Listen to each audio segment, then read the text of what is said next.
throw Jonathan under the Hey, bus. Tom Stewart here. I'm with Liz Trotter. This is Smart Business Moves. Liz, Hey, how y'all. are you?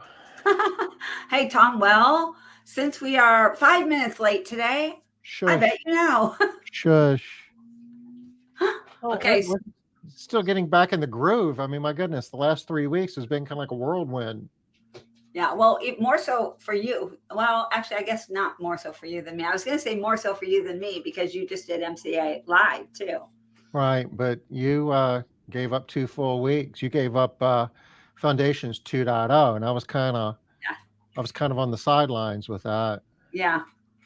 So we are finally I'm starting to get my feet back under me a little bit here. It Yeah. was kind of tough for a while though. I was like, and actually, I'm lying. There are people out there right now that heard me say that are like, "What is she talking about? She still hasn't gotten back to me with that's the thing I need." So yeah, sorry for those of you that haven't got your thing yet. It's coming. I swear. I swear.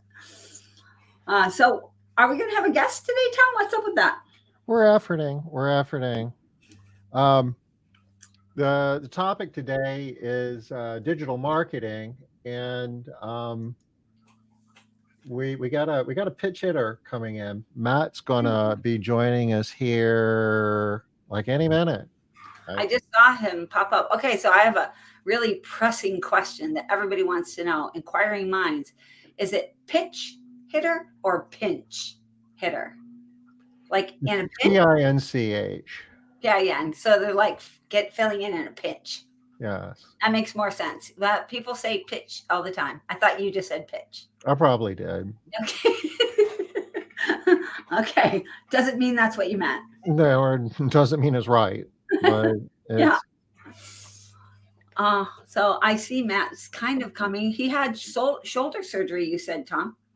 he did on Monday actually. He had a pickleball accident.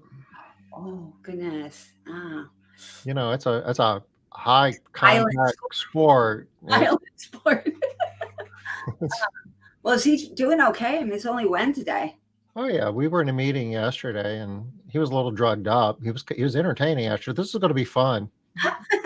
Well, I hope he's on his pain meds again today. So, so well, as always, we're recording this, so we might have some good stuff here to use in the future. Well, I'm hoping that whoever is editing these podcasts knows to edit out the first like 32 minutes of this one because it's not looking good so far. We're supposed well, maybe we should say why we are. Well, let me just hit add and see. All right. Hey Matt, can you hear us? I can. Let's see if I can get one of my. I got a microphone to work here, or a camera to work. Awesome. All right. So where you been today? I've just been in my bedroom, just recovering from shoulder surgery. I got this little pain pump thing going, and Oh, is that what that is? yeah, it keeps half my body numb, basically. So as soon as the medicine runs out on this, then we'll be having a different conversation, I think. Okay. This thing, if they offer you one of these things, if you ever have surgery, take it home with you. I don't know what it costs. It doesn't matter. It does not matter. Don't really care, huh? No, I don't, because I've had orthoscopic surgery before, and it was much worse than this. Like this was tolerable. The next day I was feeling pretty good. Wow, very nice. So it is the next day. It was yesterday. Wait, no, I'm 2 days out from surgery now. That's the meds talking. Yeah. Yesterday was the first day out. So. I was sharing with Liz that you were in a meeting with us yesterday, and you were, Fine. lightly medicated. Let's just put it in. Yeah, my wife was calling me to take more. She's like, "Go take another one." I like that stuff. Well, Tom, I don't think you really want to get into conversations about how people sound when they're lightly inebriated. No. It's like, no, I don't. We'll move on from that topic. Pass right on by there. So I'm pinching in for somebody. What are we talking about today? I guess I'll do my best. Talking about growing your cleaning business using digital marketing. Okay. it's kind of kind of exciting time. I guess there's a lot of things that are changing in marketing and just technology as a whole. And Yeah. we might be able to get into AI a little bit. I mean, we can, I had we some can. really cool conversations around this stuff today. Awesome. So Vlad Stanka is the developer for my website, and we were just talking about how to pass UTM codes from our websites, so to MaidCentral, to our production management and sales software. I feel really And bad that we're not even 1 minute in, and I already have to stop you, Matt. No clue what UTM code I'm is. going to explain it here. I'm going to explain it. So Okay. it's just a unique identifier for your marketing sources, and MaidCentral allows you to capture that on your lead forms. And so we're actually gonna be able to set up our website that all traffic, we can identify where it came from, and then pass that directly into MaidCentral through those codes. We were talking about chatbots today with AI and building tools to teach chatbots about our businesses. Vlad and I were talking about that. There's a whole lot of crazy things going on right now they're going to make our businesses, I think more. Technology, the impact. I mean, we've seen how technology has impacted the industry over the last couple of years. A lot of things have changed. I mean, we're just getting started, right? I think so. I mean, just the data component has been big, but our companies are running our management processes on more solid foundations of KPIs that matter. I think that was one of the first things that kind of started to happen, and that led us to be able to make bigger investments in our business because we could create predictable outcomes of what's going to happen. If I put a quarter in, am I going to get $1 out, or am I going to get $2 out of that investment? You've talked about predictable outcomes quite a bit, Tom, in terms of what the stock market expects from businesses and how they treat them when they don't create those predictable outcomes. And we had a meeting today. This isn't exactly marketing, but I think it's really cool. We've been working really hard at MaidCentral in terms of cleaning up and normalizing all of the support articles that we have. And there's over 600 of them, and there are chat bots basically that will once we're getting close where we can actually run all of that through an AI tool. So rather than asking a question in support and getting a half a dozen articles, presented to you, it will actually take all of the information and all of those articles and give you a more specific answer the way that Chat GPT does. So kind of like a conversational answer, or Yes. instead of just links. That's interesting. Yeah. I think, 5 years ago, I built a chat bot where you could go through and it would present them like tree branches, like it was like pick a path basically. But that's a far cry to what we've gotten to at this point, where it's in conversational language versus those kind of like tree branch chat bots that we're kind of used to. So you were talking about your discussion with Vlad and how basically lead source attribution and other pieces of data could be passed in. Basically, I guess it's embedded in the URL that's in all of the browsers. So and how are so you using that? MaidCentral, we're gonna basically, it's not a form that's custom to MaidCentral. We're building a custom form, but we can post what's called posting data to MaidCentral, or we can put it in the URL and MaidCentral can read certain things in the URL when you're creating leads. What it really all comes down to is when I'm spending, I'll be forthright, I think we spend about $3,800 a week on AdWords. If we're spending, that much money on AdWords every week, I want to see that in MaidCentral as well, and not just look at it in analytics and other tools. I want to bring it into my main production software. It's never going to be 100% accurate because people will see your ads and they'll go do other stuff and then, come back 30 days later. So analytics is a little bit more accurate because they keep a little cookie on their computer, a little piece of digital information that tells them that they, came back. But that's less and less accurate these days. Most marketing systems are only allowing cookies for like 30 days. It used to be you could track somebody for 6 months, and now most marketing companies are like 30 days. You got to figure it out in 30 days. So what you're talking about, I guess the fancy term for that is attribution. Yeah. So why do I care?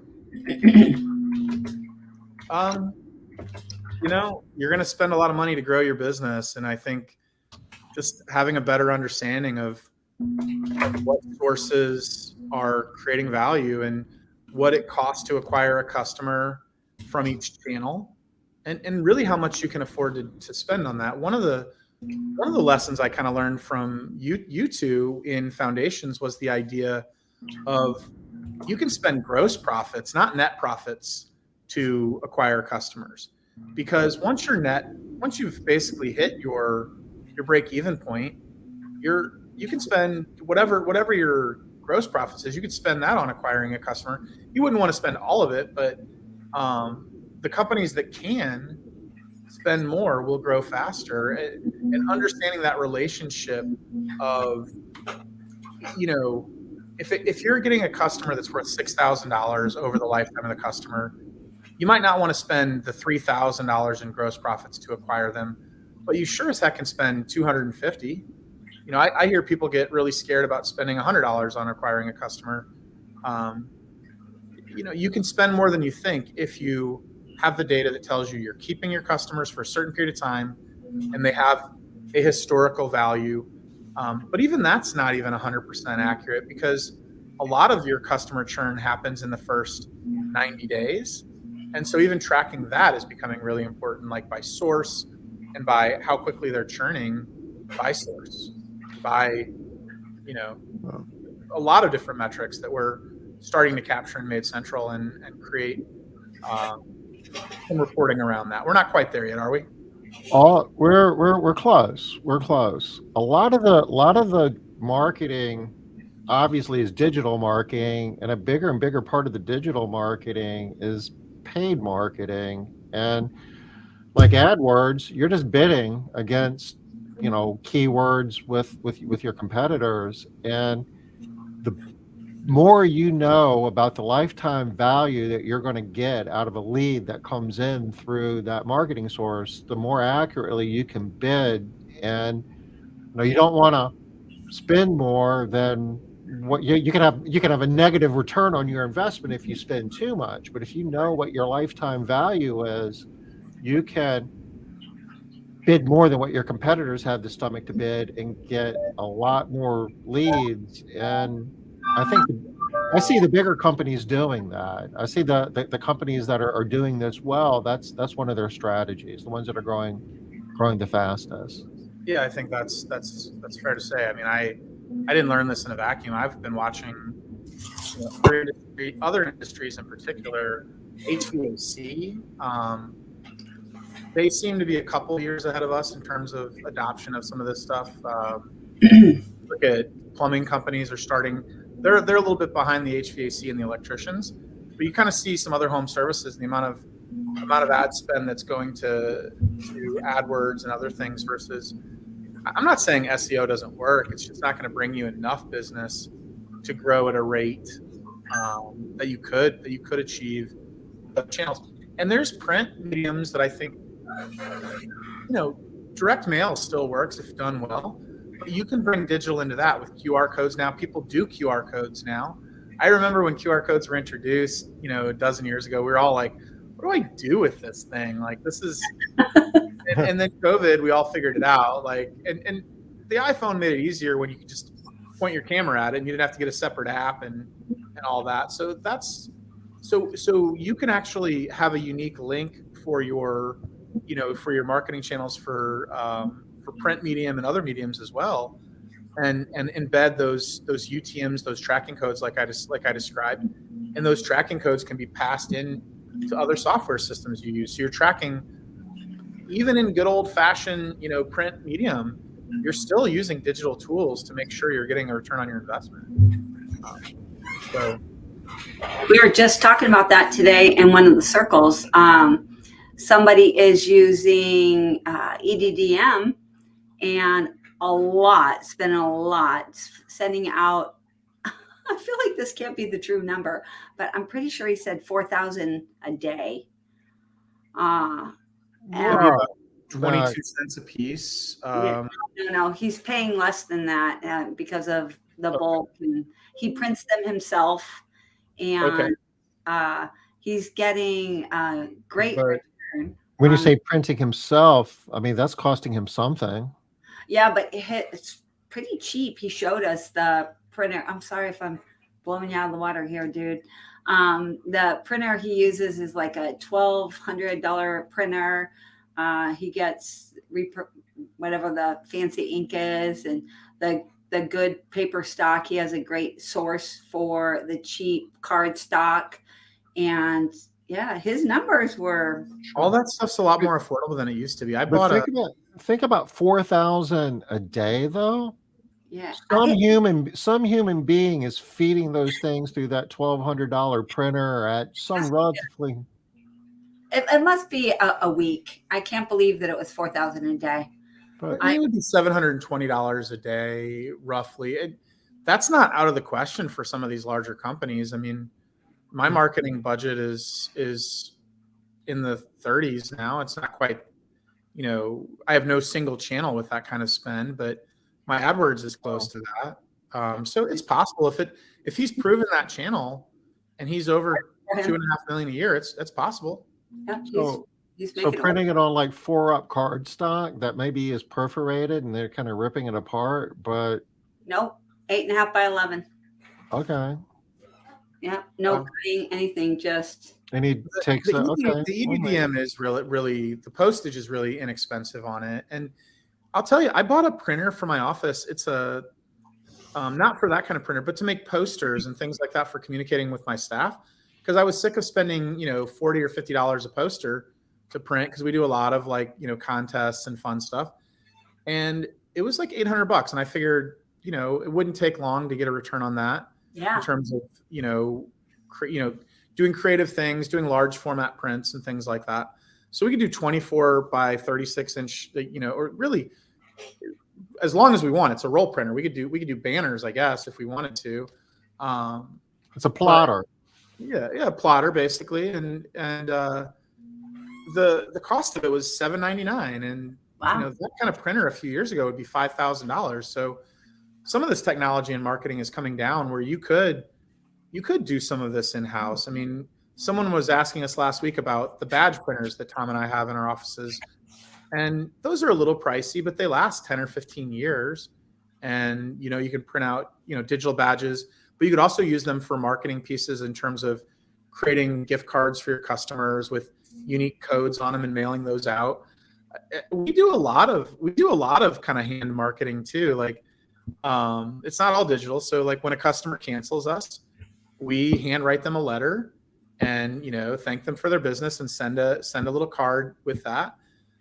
We set a ticket to call them in 30 days, and we manually, the digital part is that it comes up on our dashboard and tells us to call them, but a human being has to do that, and we're seeing a great return on investment on that. I mean, that's bringing us 10, 12 12 return customers every month. We're bringing back a quarter of our lost customers.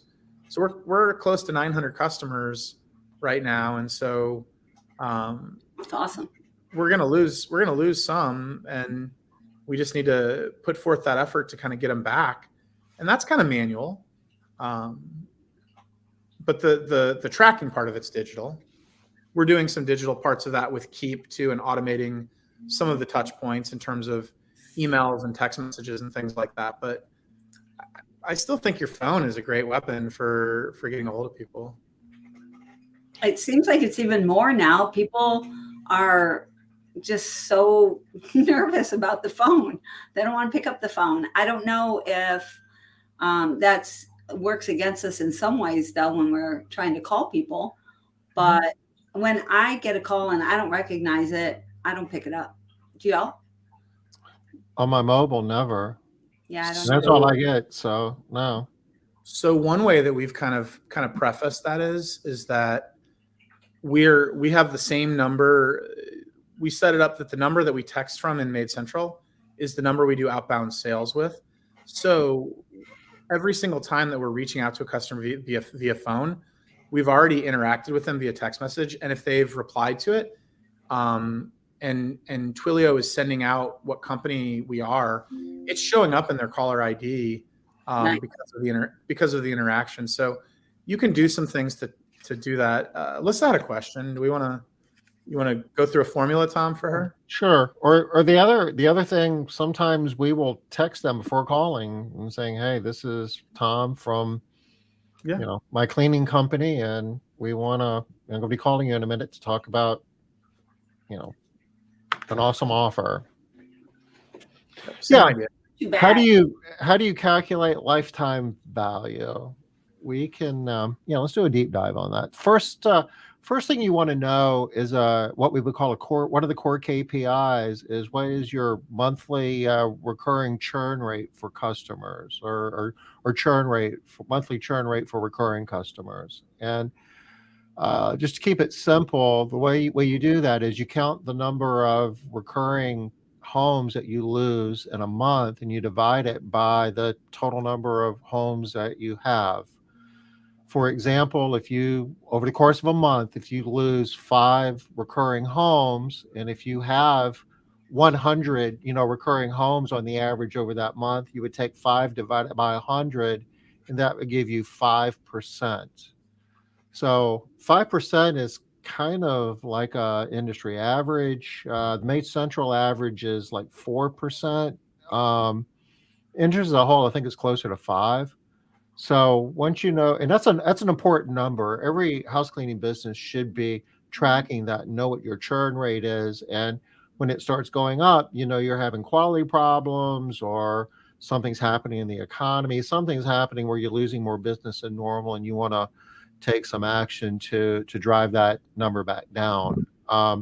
That's a red number in the MaidCentral world, meaning that you want to make that number go lower. So once you know what your churn rate is on a monthly basis for recurring homes, if you take that number and divide it into 1, in this example, if I take 1 and divide it by 5% or 0.05, that gives me 20. 20 is the number of months on the average that a recurring customer is going to be with you. So if you take your monthly churn rate and divide it into 1, that gives you the average number of months a recurring customer is going to be with you. So if I know that 20 months in this example is how long on the average a recurring customer is going to be with me, the question is, well, how many times do I clean that home in a month on average? Say the average is 2. So that would be 40 cleanings on the average. And say the average bill rate for your company is $150. That would be $6,000 in revenue over the average lifetime of a customer. But that's really not value, that's revenue, because you've got costs associated with that. You've got what they call cost of goods sold, or variable costs. And that gets into a metric, another key, a core KPI, which is payroll to revenue. And that's a red number. You want to keep that low. But let's just say your payroll to revenue is 50%, which means for every dollar you bring in, 50 cents of it is going to cover the cost of the people who cleaned it, and the other 50 cents goes to you to cover fixed cost and eventually profit. So if it's 50%, then you would take 50% of the $6,000, giving you $3,000. That's really gross profit on average that you would get from a recurring customer. And you could argue that would be the average lifetime value of a recurring customer in that example. And I have I have it somewhere. I was going to say I have a spreadsheet that we could share and kind of go through, but maybe we don't have time for that on today. But we got plenty of time, Matt. we got to kill some time here. Is what Oh, you're saying? stop it. No, we want to bring useful information for the next Sure. half hour.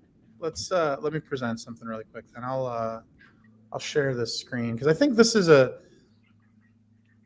an example where you're kind of bringing it all together, and I've got some tabs open that I'm not making this easy for myself though.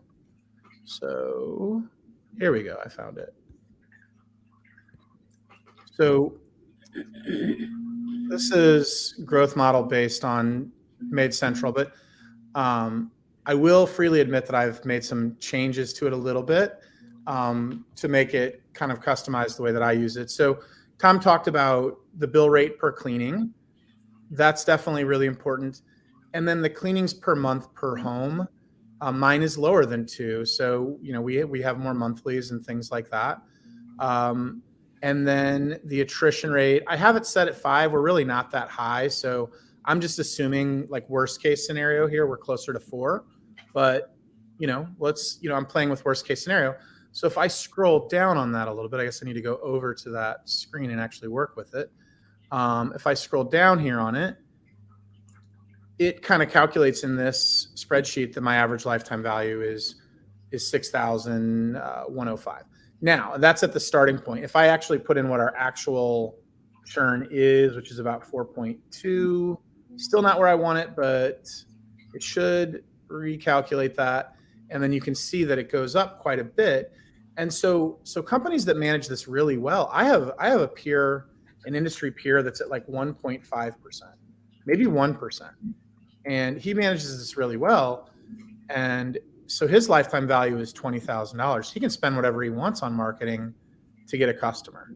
I mean, I don't know that if he were really growing aggressively that he could do that and maintain that churn rate, but he would need to monitor that. And I wouldn't suggest spending $10,000 to gain a customer, but you can see that the value changes with how well you manage your churn and a few other metrics, especially the 2 other that actually have the most on it is the bill rate per cleaning and then how many cleanings per month. So getting more high frequency cleaning obviously helps this as well. So, and not that we don't want to take monthlies, but they certainly drive that number down. And they also probably also, this also model is including another number that Tom didn't include, which is also our skip rate, which is atrociously high. That's also driving this number down. So if this was lower, like 10% instead of 15, my value of my customer would also increase. So I'm including a few other numbers that Tom didn't mention, but the general idea is the same.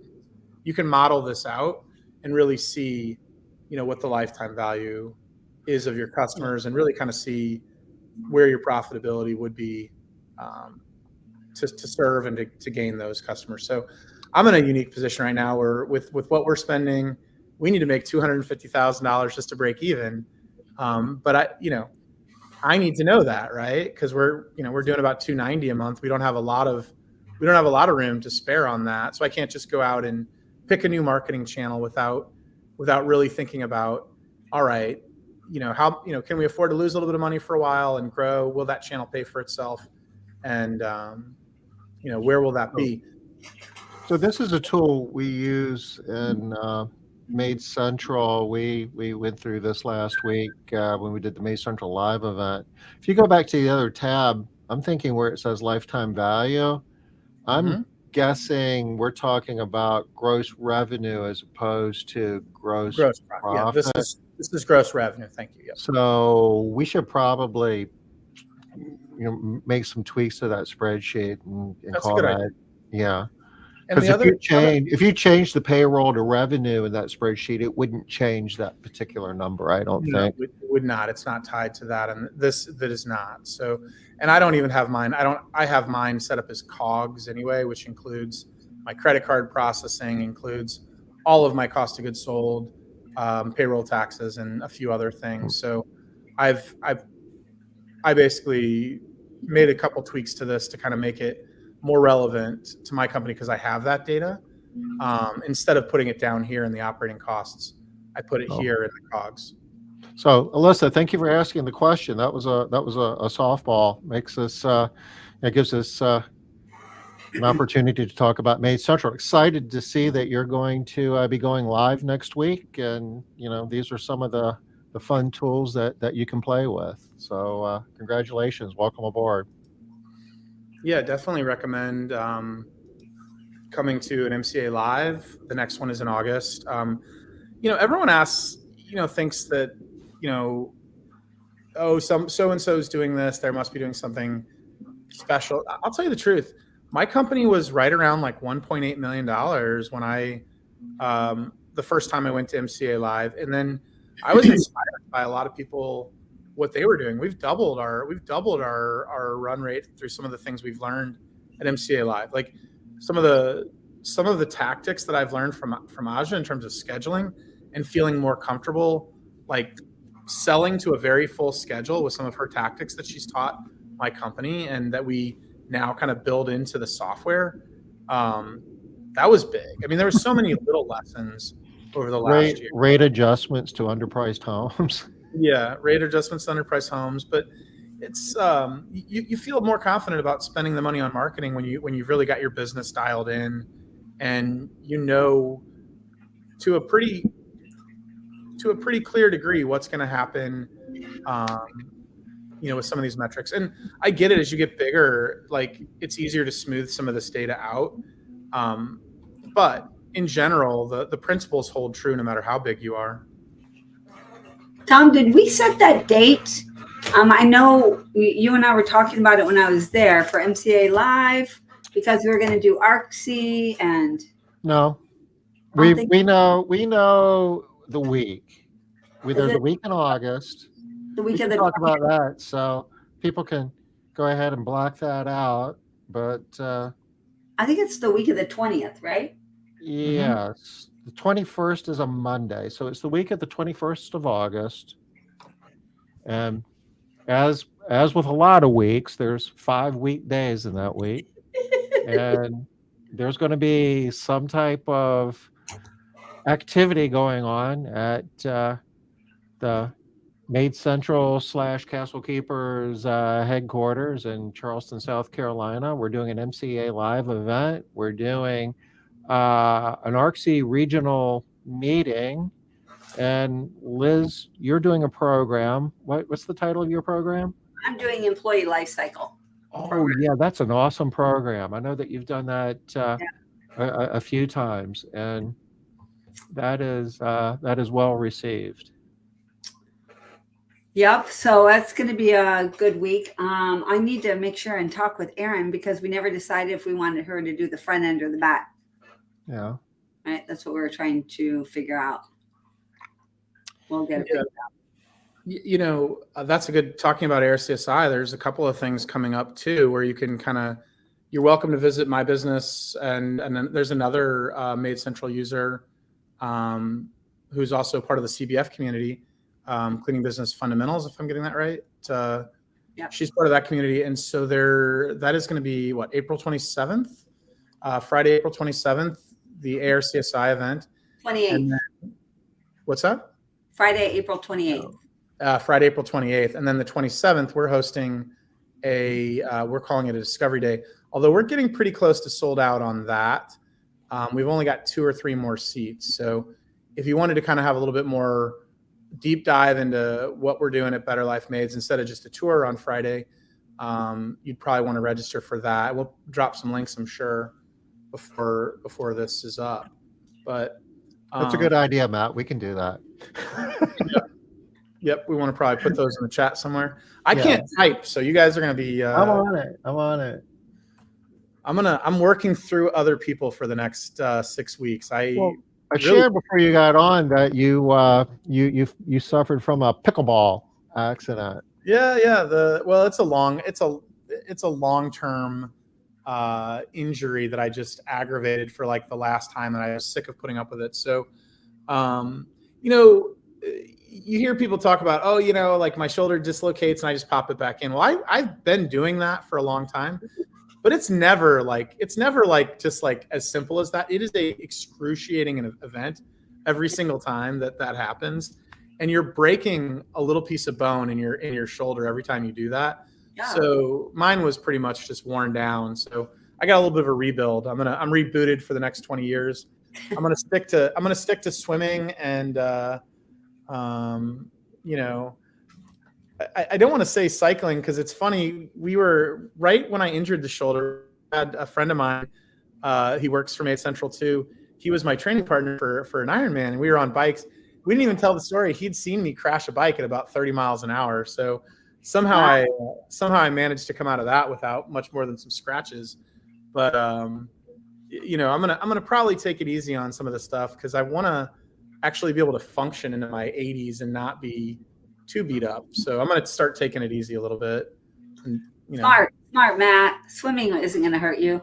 Yeah, hopefully not. Yeah. I think some of this repetitive injury is from swimming too. So I'll do some breaststroke and little less overhand. So yeah, it's pickleball was the last aggravator. I was diving for a ball on a hard court. I don't know what I was thinking as I did this move, but like this was a good decision to go after a ball. I should just let that ball pass.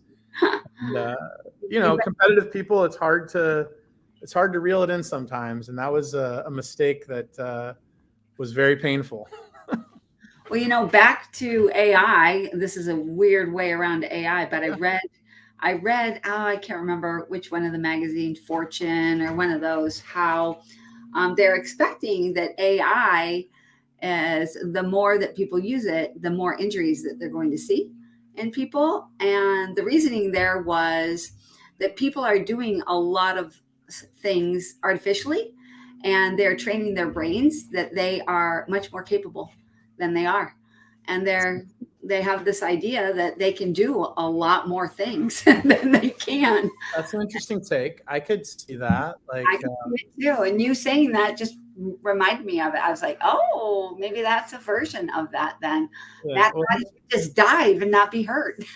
Hopefully we don't decide we can do surgery on ourselves and like watch an AI video on how to do it or something like that. But yeah, that's interesting. I think AI, we can circle back to it all day. I mean, I'm really intrigued by the chatbot functionality and the way we could serve our customers with it. I'm gonna, like I said, I'm gonna start feeding a lot of my company's documentation into a chatbot that's going to be an internal resource for my people initially to train it.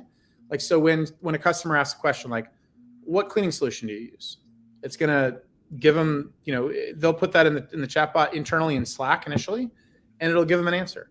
And then once we feel confident that it's pretty well trained and that it's not, being malicious or doing anything that we don't want it to do, then we will turn it over into a publicly facing chatbot. I'm a little concerned to do that before a good amount of internal testing, though. Well, I mean, what are some of the worst things that could happen, especially if you preface it with, that you're doing some testing? I've seen it do some things that are kind of on the side of racist and kind of on the side of not intentional, but like almost ignoring that there are differences in people. It's hard to explain, but there have been a few instances of it doing some things that are less than intended consequences. So I want to make sure that before we put it out on our website publicly, that we've got all that dialed in and we're confident that some of those bugs have been worked out. That it's still kind of stupid. Like it's really smart technology, but it's like a child and it just knows what it's been told. And so if somebody taught it something evil or wrong, it would put that into its yeah. So I don't think that's intentional, but I think that people have proven that it can be a little bit less than ideal sometimes. Have you read anything about that, Tom, of any kind of unintended consequences? Oh yeah, there's bad information. There is information that's not certainly not professional and represents how you want to be presented. Sometimes it gets a little bit argumentative and confrontational. There's some refinement and there's different engines too. I remember reading some things about Bard, which is the Google, the Alphabet AI tool, and and actually Microsoft kind of ran into this too when they were implementing Chat GBT inside of Bing, that they were basically being rude to people that were trying to use it, and they had to quickly make some adjustments. Yeah, I think that again, it's not quite 100%, but there's a few tools. So Bard is one, Pascal is another. You're going to start being able to layer them together here pretty soon, with feeding different engines with different models. I've been playing around with ChatGPT. Basically, it's about 5 cents per 1,000 words that you teach it. So you could teach it about your business. You could teach it about your tone of voice, about your culture, how you talk to people. You're going to train it to do things your way, and like the way that you would want responses to be, the tone of voice, the level of professionalism. So it's going to take some training, I think, before it's fully ready to turn loose. Yeah. But it's going to change the way that we do business. It's going to change how we interact with our customers, how we interact with our team members. It's how marketing works. I'm thinking a lot of us that aren't selling online now, because we're afraid we won't be able to give someone the right answers or things like that. A chatbot that's been trained on our business and our policies and procedures, that's going to be closing more deals for us 24/7. I don't say this to say that we're right and we're getting this. Somehow we're getting the online sales right, though, because over 35%, almost 40% of our sales are online at this point. Wow. And some of those that are counted as online they might have called our office, but MaidCentral sends them a quote that it's still digital, that they maybe they talk to someone in our office, but then the quote is digital. They click on the link and it opens up a website and they finish the booking, later. So that's being counted in that number too. So I'd have to kind of back those out if we wanted to get a true kind of like first touch attribution, that they only got a lead, quote, and then the sale from the system with no human interaction. But it's more than it was a year ago, and it was certainly more than it was 3 years ago. It was probably 10% of our sales in 2019, and now it's very significant. I'm excited about some of the things we're doing internally at MaidCentral with. Can I share, Tom, about the new customer portal? Sure, go ahead. We're building a customer portal that we're putting a lot of thought into it, humanizing it a lot more. It's going to do a lot for marketing, because any lead that interacts with your website now in MaidCentral will have a customer portal. So you can actually send them an invite link to that portal. You're going to eventually be able to have them book right from that portal, see their upcoming jobs, interact with that in ways that they haven't been able to prior to now in any one tool. You're going to be able to place promo codes eventually into it, but it's going to be pretty wild what it can do. It's a lot more beyond that, where it's really focusing on the human element, like putting your text forward in it, reminders with the text, pictures and bios and things like that. The ability to tip and to rate service internal to the app. So think about this, though. This is a couple generations of the app away. So I'm really talking about in the future here. But think about this: if that app eventually becomes, instead of a web browser, which the future holds that it will be a native app on a device. When you want to push a promotion out to a customer, you'll push it out as a notification in the app. Think about the level of filtering that happens with email and text messaging now. Be able to communicate with them right in their app is going to be huge. That's a new marketing channel. So that's a couple years. That might be a couple years away, Tom. I'm thinking kind of a little bit farther out there. But no, it's going to be, search is going to be something different than plugging in a keyword and getting, here's 10 cleaning companies in your area. It's going to be more customized and more of a direct answer rather than here's just a bunch of pages you can click on. And how we compete in that world is going to be different. SEO is still going to be a thing, but I believe it's going to look different. I agree. I think so. I think, I know, if everyone came on here just for a digital marketing chat, I hope we covered what they were hoping to get. And there's certainly more. If there's any other questions, we can dive in the last 10 minutes. But well, I have one more thing that I'd like you to talk about, Matt. okay. You do a really great job of remarketing or retargeting or whatever. Is it called remarketing? It's both. I've heard it called both, retargeting and marketing. Yeah. Okay. I know that I see you all over the place, right? I'll be on Facebook and I'll see an ad for Better Life Maids. Can you talk a little bit about that? I know a lot of people are interested in that. Yeah. So basically, you're creating different audiences with your different marketing channels, like Facebook, for instance. And one of the audiences we create is website visitors.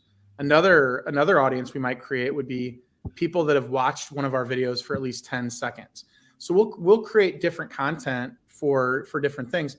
We have some retargeting that target people very specifically, that they filled out a lead form on our website, but they did not finish a booking. So then we'll try and send them like a more specific target, finish your booking. But the idea is that is not dead. Like just the attribution windows are shorter. Everyone talks about like iOS killed that. No, iOS just shortened the amount of time that they're allowing cookies to be used for marketing purposes. It's 30 days now is typically the window. I'm still seeing it. What's that? I'm still seeing it. Yeah. So if you go to my website, Facebook will still know if you're on an iOS device that you were there. So that's kind of scary. And I do think the devices are listening to us. Like I was talking about something very like a tractor or something like that with somebody that was he's in my EO group and he owns like a farm as a side thing. I'm like, how would I get tractor ads? Basically, that's the only, I might have typed something else in, but I swear it's the only thing that was discussed was just a conversation about this guy was buying a tractor for his farm out in, someplace in Missouri. And I started seeing tractor ads. I'm like, yeah, they're definitely listening to us. I mean, it's the trade-off that we have for all this technology is that it is used to market, and it's it's good and bad, I suppose. I mean, as marketers, we're able to get really granular and really retarget people that have shown interest in what we have. The other thing is you can do is beyond that 30 days, you can have retargeting lists that go on forever, like your email lists or your past customers. All of those can be uploaded into your marketing channels, and you should be retargeting them forever because they've already spent money with you. A lot of them have already spent money with you if they were a past customer. I think Olu talks quite a bit about this, about what he's doing with outbound, just dialing for dollars. But it's the same principle with digital, with retargeting, with using email automation like Keep and other tools to kind of stay just front and center in front of your audience. You just need to not forget about you, and maybe at the right moment, at the right day, they'll see your ad. And those are so inexpensive. It's fractions of a penny just to get a view. So typically, like the cost per 1,000 views for that kind of advertising is maybe $5. It's for retargeting, it's very inexpensive. So in the 5 minutes or so that we have left, let's go ahead and talk a little bit about some of the events that we have coming up at the end of the month. And we're going to share a screen. Those links. And the first thing we have coming up, and this is going to be Thursday, April 27th, is a Discovery Day. This is going to be at your office, Matt? Yeah. Yep. This one is going to be a little bit smaller group, where we're going to kind of do some case studies on how we've used MaidCentral to really have some explosive growth. And I don't know, maybe it's not explosive growth, but we're growing 40% a year for the last 3 years. It's repeatable, and it's much more. I'd have to really be committed to spending. Most cleaning companies would be excited to have that. Okay. Yeah. So, not to, so we're going to dive into that. We're going to look at some of the things that we're doing, look at, MaidCentral, but also processes, management tools that we're using, and some modeling to let us feel confident that the choices we're making are effective. So that's going to be a deep dive. And I think that'll be really effective. It's going to be especially effective though, for someone that's not quite on MaidCentral, because we're going to talk about a little bit, it'll be probably a little bit geared towards somebody that's exploring MaidCentral and that's not quite convinced that they're ready for it or it's the right tool for them. So we're looking at a picture here of some very large monitors you have on your wall. Yeah, it's hard to see scale there, but that's 14 feet from end to end of monitors. Oh, wow. With, those are two 85-inch monitors, kind of inspired from the dispatch boards of Tom's office, where we've got different views up of job scheduling views, team monitors, sales KPIs. The one with all the employee pictures is not in MaidCentral. That is another tool called Vibe, which is free. You can create whiteboards, and we've used Vibe to kind of create our employee whiteboard. But yeah, mostly. And then we also sometimes have the weather up here and a few other things that are kind of going on. This is sales KPI report. So even since then, we're closer to 900 on the customer count. So from when this picture was taken till now, and we've driven our cost of goods sold, our payroll to revenue below 39. We're at 38. So I see some improvements we've made even since then. Yeah. And that's just a mock picture from the test environment, but kind of shows you can create a lot of density with MaidCentral with the mapping tools. That's really been big for us. I know you guys had Debbie on last week, and I will say, the solo model allowed us to create a lot more route density than we were able to complete with teams, and really increase our productivity and efficiency.